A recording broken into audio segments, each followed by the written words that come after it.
questions for the guys? Credit Tennessee State for coming out, played really well. I shot the ball extremely well from the perimeter. I thought it took a few minutes for our guys to really get a good rhythm going, especially on the offensive end. And we were able to chip away at the lead, and then get the run. Saban ignited our team and the crowd with his dunk, and that gave us a lot of energy for the rest of the game.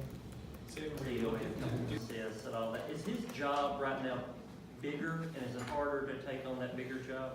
He's really trying to balance, the scoring and the passing, and he's getting better at it. Tonight he had a lot of scoring opportunities with them pressuring out, extended on the floor, which allowed, he did a really good job getting to the rim. The last game we played was the exact opposite. They packed it in, and he had to pass it more.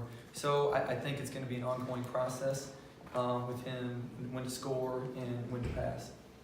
Are teams doing that more? That's just their style defensively, or do you think they're trying to play off what his strengths are, or not? Different teams will have different defensive schemes. So every game you'll face something different, and obviously they're going to guard him to try to stop him. So if they feel they have the personnel to be able to extend, they will. If they feel like they're better, packing it in, they'll pack it in.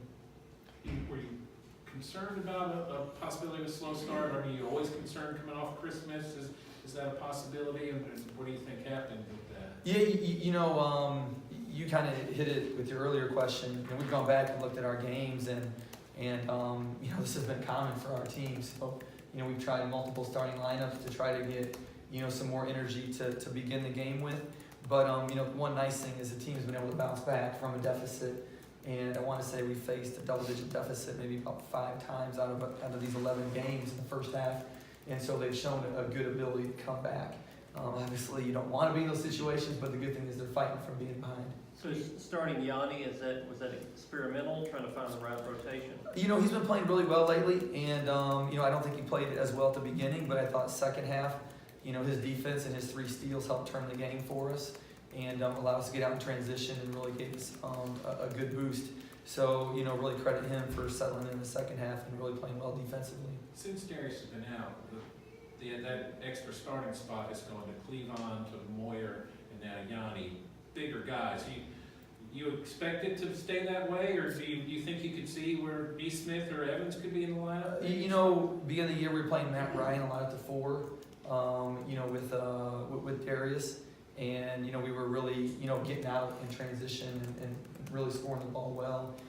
I think our team is made up a little bit different now, but there's definitely probably times when we might look to go that route and play smaller. But it just hasn't come up last few games. What do you think made Joe so effective today? I think for Joe, he started the year fantastic. And, I think, when Darius went down, again, I do think, it affected some guys. I think, Joe's a guy that's playing his best basketball of the year in November. And, now I think he's back settling into, playing how he did to start the year. And a lot is just, him being aggressive on both ends of the court and really being locked in and focused. So we need him to play this well for us if we want to do what we want to do this year. So this is a great sign to start second semester for us. How important was it to get in the bonus early both halves? We've been practicing a lot of free throws, since the beginning of the year especially, and we were 78% tonight, which is important. This team has shown an ability to get to the free throw line, and that's a weapon that we're going to have to use, throughout the year to help us win. Any more for Coach?